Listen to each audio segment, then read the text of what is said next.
Today we're going to show you just how easy it is to take your spare tire off of your Motobilt JL tire carrier by removing your tag relocation kit in 3 quick easy steps and only using 1 ratchet and your key. For step 1 of this, you're going to use a 7/16 ratchet to loosen the 2/4 inch bolts that lie directly on top of your tag relocation kit.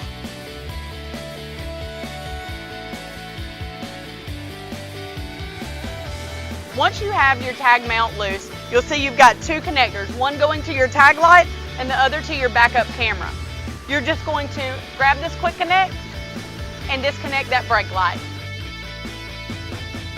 Now, for your 3rd and final step, all you're going to do is grab your key, place it right here on the quick connect latch, push down, and disconnect your backup camera.